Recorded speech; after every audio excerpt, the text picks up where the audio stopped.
Summation of F D निकालने के बाद हम इसमें मीन फाइंड आउट करेंगे। फॉर्मूला पुट करेंगे first of all, A plus summation of F D, D means deviation and dash upon sigma F into C. C is the common value जो हमने इसमें यहाँ पर पुट की थी। जैसे हमने यहाँ पर देखा x माइनस ए यानी 5 माइनस 15 सॉरी 25 एंड क्या आ रहा था यहाँ पर 20 आ रहा था। ऐसे सभी में जो 10 का मल्टीप्लायर आएगा, तो इसीलिए हमने यहाँ पर जो c है यानी जो कॉमन वैल्यू है वो 10 ले लिया, बिकॉज 10 यहाँ पर ऐसी डिजिट है जिसका सब में डिवाइड चला जाएगा। तो अब यहाँ पर हम देखें ए हमने एज्यूम किया था, यानी कि एज्यूम्ड मीन था हमारा 25 plus summation of F D. Summation of F D क्या गिवन है यहाँ पर 12। समेशन ऑफ एफ का समेशन हमारे पास वही है 140 इंटू सी का समेशन क्या है हमारे पास, सी है हमारे पास 10 जो मैंने आपको जस्ट अभी एक्सप्लेन किया था। 25 प्लस 120 अपॉन 140 कर लीजिए या फिर 12 अपॉन 14 कर लीजिए, तो ये हो जाएगा आपका 25.86 आ जाएगा। ये आंसर भी सेम वही आ रहा है जो हमने डायरेक्ट मेथड और शॉर्टकट मेथड से निकाला था। तो इस तरह से आपके ये 3 मेथड्स कंप्लीट हो गए हैं, step deviation method, shortcut method and direct method. Direct method जो है उसका फॉर्मूला क्या था, तीनों फॉर्मूलाज को एक बार एक साथ लिख लेते हैं। x bar is equal to summation of F M upon summation F. This is direct method in continuous series. ध्यान रखना क्योंकि यहाँ पर m यानी मिड वैल्यू है, मिड वैल्यू हमें सिर्फ किसमें निकालनी होगी, जहाँ पर क्लास इंटरवल्स दिए हुए होंगे।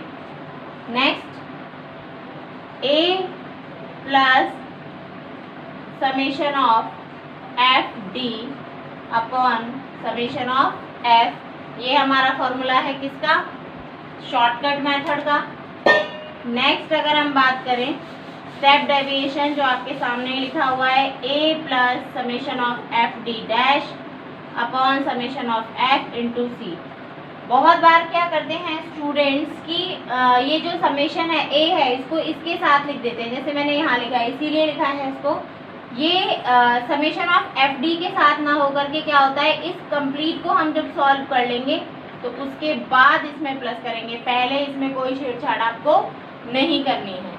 तो आप पहले इसको सॉल्व कर लें कंप्लीट, उसके बाद इसमें प्लस करें। तो इसके लिए हम इसमें ब्रैकेट भी पुट कर सकते हैं, जिससे हमें ये पता रहे कि पहले इसको एक साथ सॉल्व करना है, देन हमें आगे इसमें एज्यूम्ड मीन में इसको प्लस करना है। तो ये था स्टेप डेविएशन मेथड और आपके सारे मेथड्स ही कंप्लीट हो गए हैं। अब हम बात करेंगे calculation of mean in case, जो कि हेडिंग डला हुआ है आप देख रहे हो, calculation of mean in case of cumulative frequency.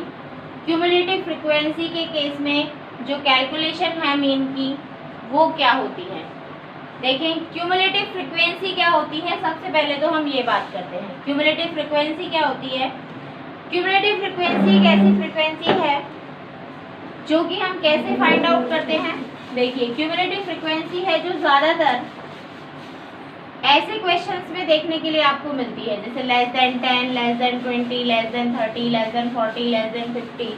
In cases में आपको ज़्यादा से ज़्यादा जो भी है, अगर आपको कहीं पर भी ऐसे क्वेश्चन आपको आए कि लेस देन 20 या मोर देन 20, मोर देन 30 आपको ये लिखा हुआ दिखाई दे, तो आप एक बार उसकी फ्रिक्वेंसी को चेक कर लें कि वो कहीं क्यूमुलेटिव फ्रिक्वेंसी तो नहीं है। अगर वो क्यूमुलेटिव फ्रिक्वेंसी है और अगर आपने उससे क्वेश्चन सॉल्व कर दिया उसको फ्रिक्वेंसी मानकर, then your answer will be wrong.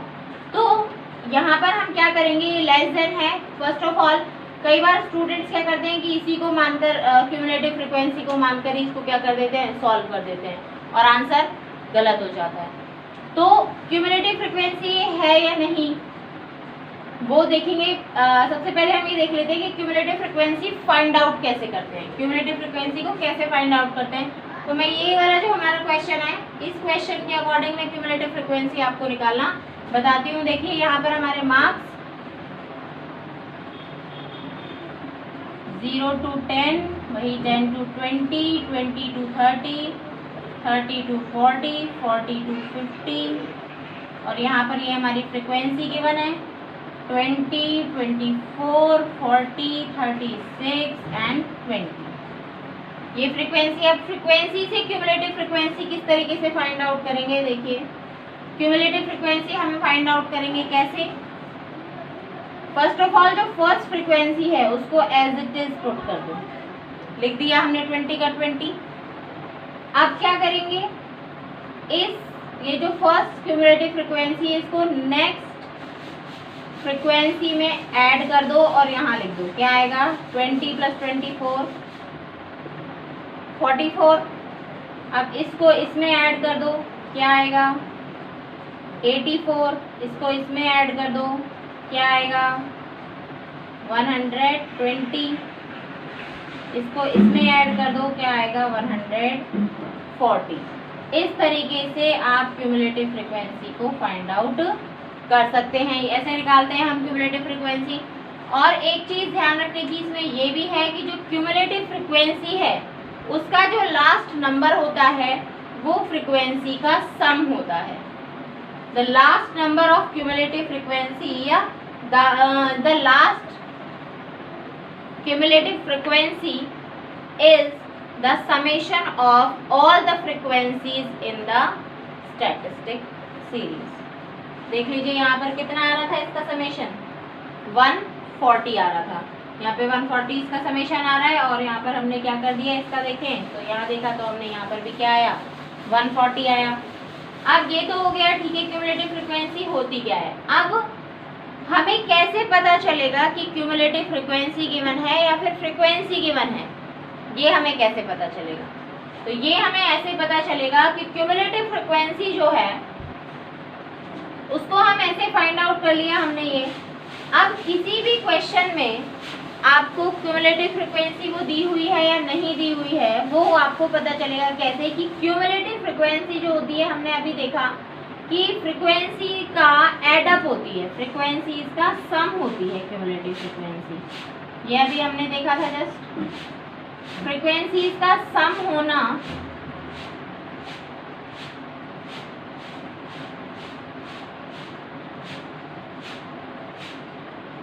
तो फ्रिक्वेंसी का सम अगर होगा वो तो इट मीन्स जो क्यूमुलेटिव फ्रिक्वेंसी है वो धीरे धीरे क्या हो रही होगी? इंक्रीज हो रही होगी। धीरे धीरे क्या हो रही होगी? इंक्रीज हो रही होगी या फिर डिक्रीज हो रही होगी। ये दो ही मेथड हो सकते हैं। अगर क्यूमुलेटिव फ्रिक्वेंसी जो है वो क्या हो, मान लीजिए ये आपको ये गिवन है, देखिए इसमें 5, 17, 31, 41, 49। यहाँ पर देखो ये जो फ्रिक्वेंसी आपको गिवन है यानी कि जो नंबर ऑफ स्टूडेंट आपको गिवन है आप इसको फ्रिक्वेंसी मानकर अगर क्वेश्चन सॉल्व कर देंगे तो आपका क्वेश्चन रॉन्ग हो जाएगा। देखें इसकी जो टेंडेंसी है वो क्या है? देखो इसकी टेंडेंसी क्या है? रेगुलरली इंक्रीज हो रही है, जबकि फ्रिक्वेंसी जो होती है वो कभी भी रेगुलरली इंक्रीज नहीं होती है। देखिए यहाँ पर हमने और भी बहुत सारे इससे पहले भी क्वेश्चन किए थे, सभी में जो फ्रिक्वेंसी है वो रेगुलरली इंक्रीज नहीं हो रही है। तो ये हमारा क्यूमुलेटिव फ्रिक्वेंसी की पहचान हो गई। अब क्यूमुलेटिव फ्रिक्वेंसी से आप फ्रिक्वेंसी कैसे फाइंड आउट करेंगे? ये लेस देन वाला क्वेश्चन है, लेस देन वाले क्वेश्चन में बता देती हूँ, उसके बाद मोर देन वाले क्वेश्चन में बताऊंगी कैसे फाइंड आउट करेंगे। लेस देन वाले में सबसे पहले जो फर्स्ट डिजिट है उसको हम एज इट इज लिख देंगे। फर्स्ट डिजिट को एज इट इज लिख देंगे। जैसे फ्रिक्वेंसी से क्यूमुलेटिव फ्रिक्वेंसी निकाली थी तब भी ऐसे ही लिखा था। अब क्या करेंगे? जो सेकंड डिजिट है उसमें से फर्स्ट को माइनस करेंगे। क्या आया? 12। थर्ड में से सेकंड को माइनस करेंगे। क्या आया? 14। इसमें से इसको माइनस किया। क्या आया? 10। इसमें से इसको माइनस किया। क्या आया? 8। अब आप एक बार इन सब का सम करके देख लीजिए। 12 + 5 17, 17 + 4 21, देन 31, 31 41 + 49। देखो इसका सम, फ्रीक्वेंसी इसका सम और इसका लास्ट नंबर सेम है या नहीं है? बिल्कुल है। ये हो गया हमारा क्यूमुलेटिव फ्रीक्वेंसी से फ्रीक्वेंसी फाइंड आउट करना। अब अगर ये क्वेश्चन आ जाए मोर देन में, मोर देन में आएगा तो थोड़ा उल्टा लिखा हुआ होगा, जैसे more than 0, more than 10 more than 20, 30, 40, 50।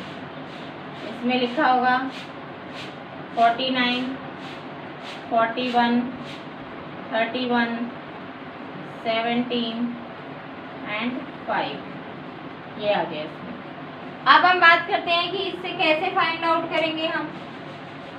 इसमें हमें क्या करना होगा, हम नीचे से फाइंड आउट करेंगे। इससे फाइंड आउट करेंगे, नीचे से फाइंड आउट करेंगे। नीचे वाले नंबर को एज इट इज लिख दीजिए 5, फिर ऊपर वाले में से नीचे वाले को माइनस करो 12, फिर इसको माइनस करो 14, 10 एंड 8। ये हो गया। इस तरीके से आपको ये निकालना आ जाए। तो ये था हमारा क्यूमुलेटिव फ्रीक्वेंसी निकालना। और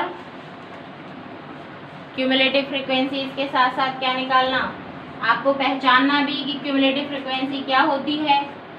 अब इसके बाद हम करेंगे क्वेश्चन, अर्थमेटिक मीन के ही 1 या 2 क्वेश्चन और करेंगे हम नेक्स्ट क्लास में।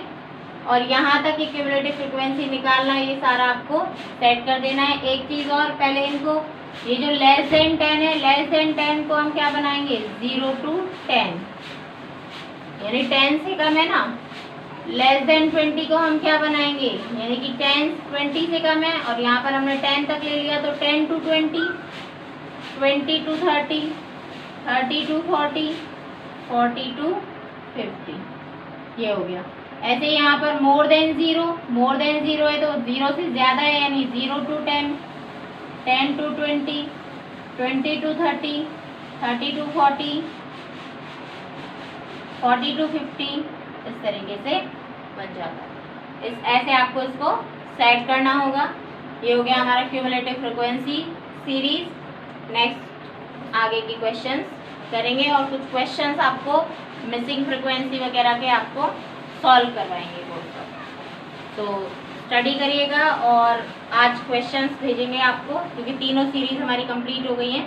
तो तीनों सीरीज़ की क्वेश्चंस आज आपको मैं सेंड कर दूंगी, उनको आपको सॉल्व करना होगा। ठीक है, thank you, have a nice day.